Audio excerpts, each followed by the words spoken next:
And so that is our quick kind of lightning round, 8 limbs of yoga. But we're talking about yoga in the water. So we really have some immersion science we need to talk about. So buoyancy, the first thing is obviously we're lighter in the water, right? We have that mass displacement. So if I am at my belly button in the water, I have offloaded about half of my weight. And for somebody who is not comfortable in the water, that's a nice place to work. They've offloaded some weight. If they deal with sore joints, they're going to be more comfortable, but they haven't displaced so much weight that they're getting real unstable. When I come up to a mid chest height, like my sternum, that's about 70% of an offload. That's where I like to do aqua yoga with people, because it really, not only do you get those pain reductions, but you also are starting to really challenge people's balance and really being able to exploit these other water properties to get some benefits for them. If you get somebody up to their neck, they've offloaded 90% of their weight, and that really is pretty destabilizing. And so that's not a place we would want to work for people. So hydrostatic pressure, you heard me talk about, that's that inward pressure everywhere. It's makes our circulatory system more efficient. So that's how we reduce swelling when we get in the water. It's also makes our kidneys cycle faster, right? That idea of, well, why do I always have to pee in 45 minutes when I get in the pool? That's thank you, hydrostatic pressure. It's also helping our, thoracic volume increase, getting our blood up in our chest. So a lot of the physiological effects of immersion are due to that hydrostatic pressure. And then we've got the viscosity of the water. So water is significantly more dense than air. I am a beekeeper, so I like the analogy of honey. It's like, well, it's not that I'm moving through honey, but I'm definitely moving through something thicker than the air. And so that has some real opportunities when it comes to, for example, building strength. When I move through a viscous environment like water, I am exerting equal muscular effort in every direction that I'm moving.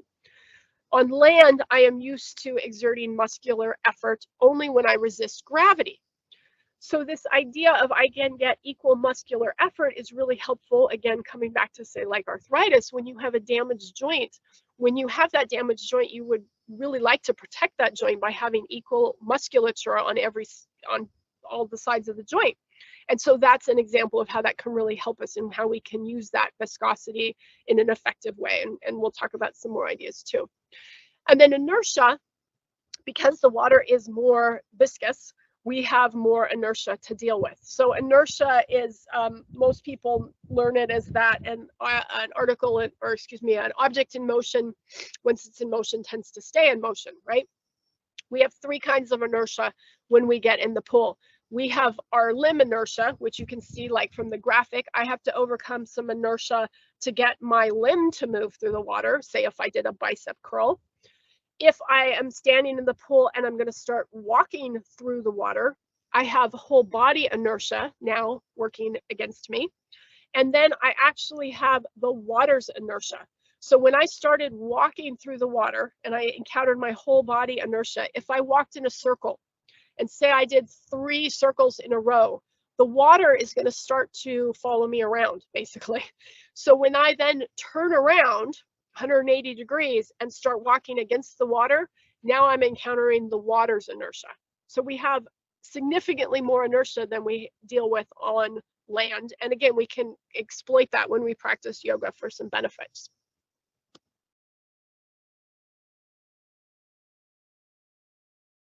People may receive from aqua yoga. So I really want to emphasize the may receive here. Unfortunately, we do not yet have any research on aqua yoga.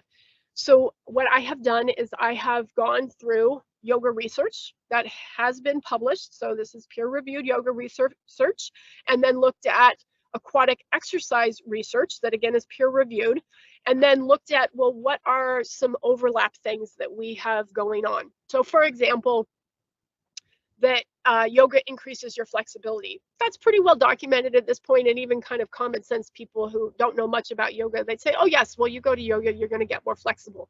Probably stands to reason we would get more flexible doing yoga in the pool. However, it is still just an inference, right? So these are all inferences based on other documented disciplines that may or may not hold up for aqua yoga. But we would hope that the yoga benefits that you can receive through a traditional land yoga practice would hold up in water yoga. And then plus we would get some of the other benefits that you get from practicing in water, like the balanced muscular effort. That's the one we just talked about, for example. So I have given you the references for where all those benefits came from, so that if you would like to look them up, you can. There's a lot of research these days, and I broke them down to help you see that, okay, well, these are ones that have only come from yoga. Like, we don't have any real research that aquatic exercise improves our executive function, not as solid, right? And then we have some things that come really truly from aquatics, such as preventing overheating. The water is a cooler environment to work in, really important for muscular sclerosis, or excuse me, multiple sclerosis, or for pregnancy. We don't want those people overheating. And then the aqua yoga ones are ones that there is evidence from both disciplines, and those are the ones that we could probably have a little more confidence in saying that we're definitely going to see those. So that's how they've been broken down. And you have those, and then just a little more information about me. Today is Sunday. On Thursday, my book came out. So I wrote a book on water yoga. We have not had a comprehensive guide to the practice, and so it's just released. Yes, you can get it from me. I understand international shipping is utterly prohibitive. The publisher is in the UK. Perhaps shipping is a little easier there, but it is available on Amazon India, which I'm sure for most of you would be the easiest. So if you'd like to look up me, get a little more information about the practice, that is available as well. So let me stop sharing.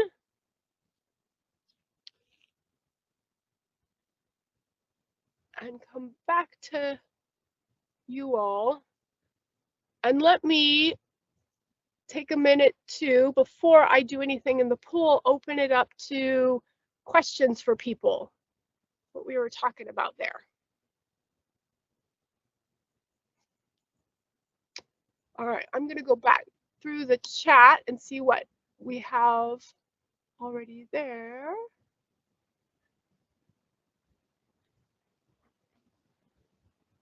All right, I see a question about floating meditation. Good question. Okay, perfect question. So RuPaul asked, for people who are not comfortable with the floating meditation, how would you guide them or encourage them, or what other options would you be available to offer? So I'm just going to go ahead and do this, because then we can talk about it. That's the advantage of me having me be in the pool, right? Welcome to my modest backyard pool. One of the great things about living in Florida. I've got my gear off to the side here.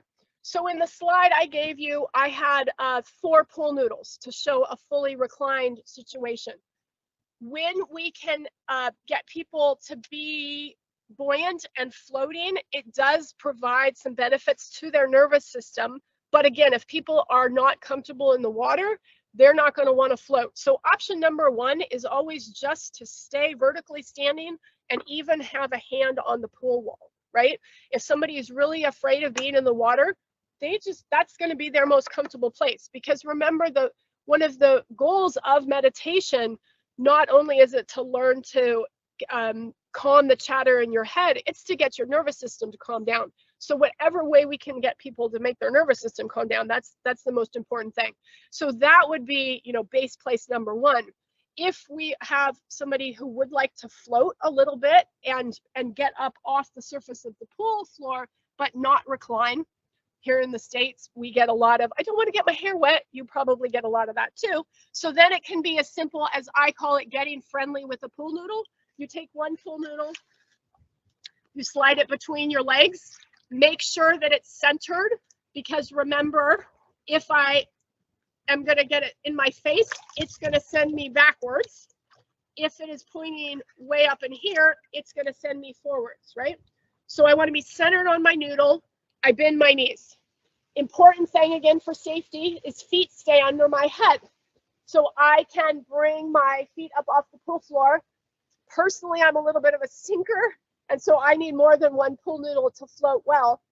Most people float better than this, but again, safety, it's feet under the head. Sometimes crossing the ankles makes that a little easier. So that's a way you can do a vertical float that is very safe for many people and fairly comfortable. And again, you can provide the gear in other ways to do some head out options. So again, it's basically no floating whatsoever, floating vertically, and then a horizontal float would always be an option as well.